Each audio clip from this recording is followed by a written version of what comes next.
Good. Behind the microphone, sir, please. Can you tell us what changes you expect in the bill in the Senate, including on carried interest, business provisions being made? Look, we're just getting started with the Senate in terms of, our focus has been on the House. Enormous historic victory this morning. A lot of hard work into it. I think, they're going to go home for their recess.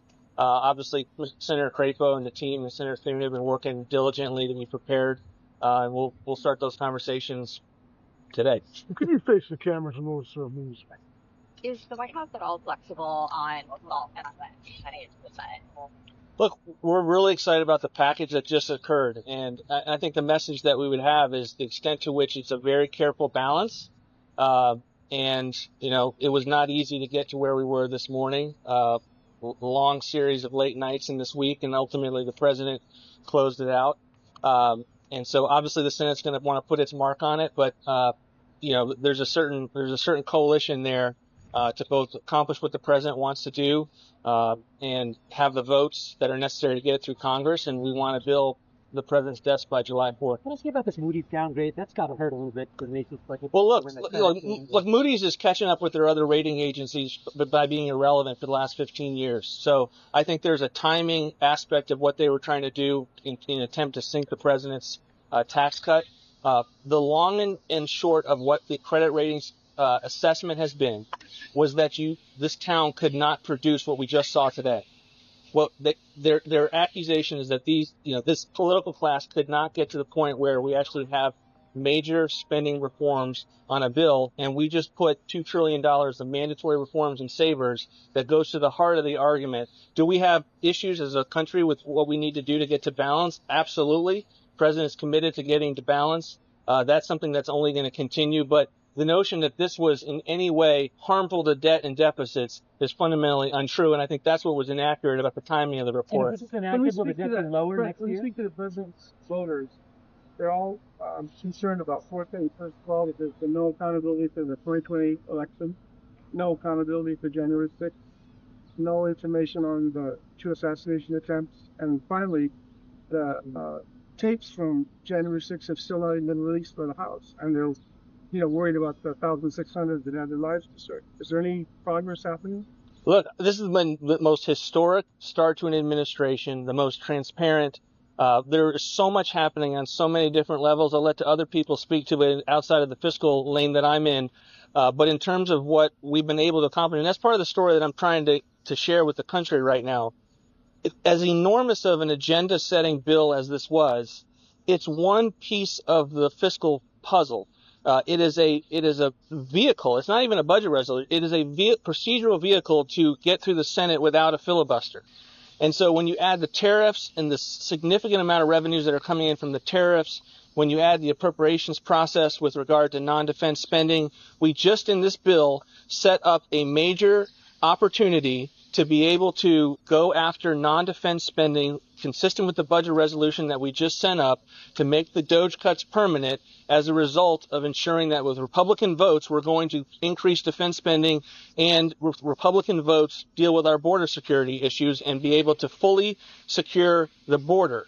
So that's something that would ordinarily lead the appropriations process to completely shut down with Republicans all over the place. We have prevented that from happening with this bill in the House. Will some of the things that the fiscal conservatives, the Freedom Caucus folks wanted as it relates to Medicaid, that waste, fraud, and abuse aspect of it going to have to be handled through executive order by President Trump? Was that the promise he made to them? Look, the House Freedom Caucus did an incredible job of getting more savings earlier in the window by bringing the work requirements up, by making sure there was more of the IRA repeal, the Green New Deal earlier in the window. That will allow us, we were originally at 1.6 trillion, will probably be not 1.92 trillion when this is finally updated.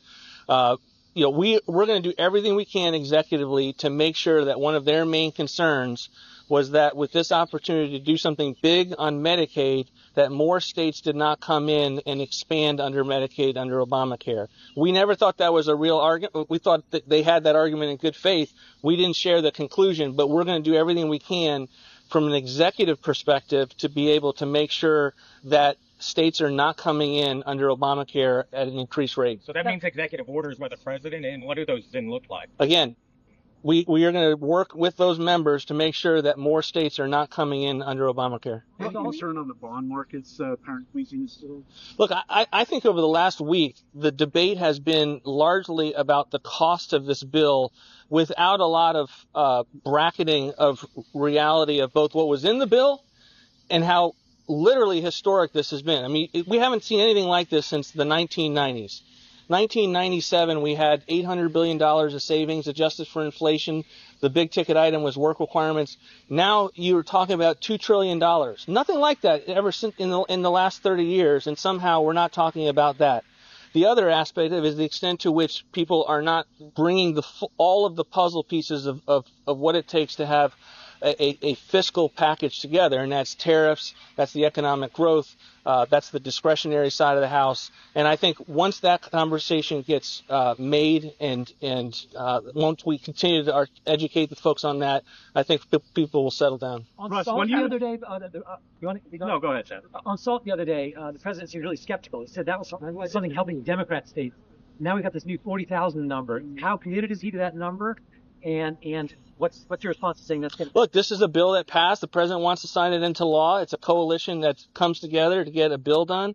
And I think that it's a very good template for what we think both the House will need to do again and what the Senate should inform the Senate conversations. Russ, there's one case in the Ninth Circuit, on appeal to the Ninth Circuit, that is basically stopping layoffs of federal workers.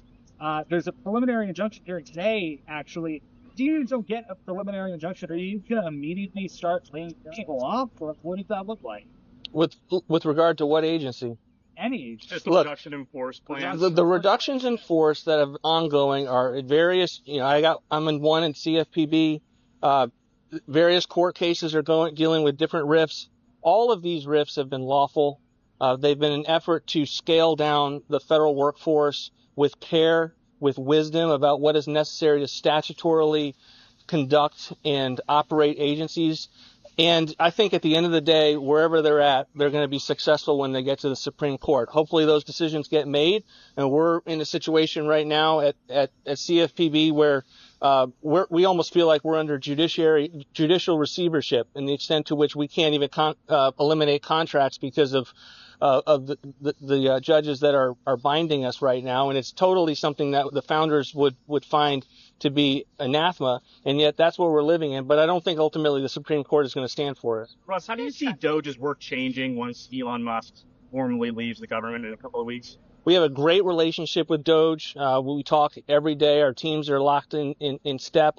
And, there's a creativity and a paradigm shift with regard to Doge, and we're trying to take what they've been able to do and lock it into permanent savings wherever we possibly can.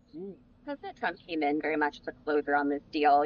James Braid, yourself, other cabinet members were very involved in sort of the weeds on reconciliation. Can we expect the president to take a similarly hands-off approach until the end in the Senate? Look, the president's been a part of all of this from the beginning. This has been his vision.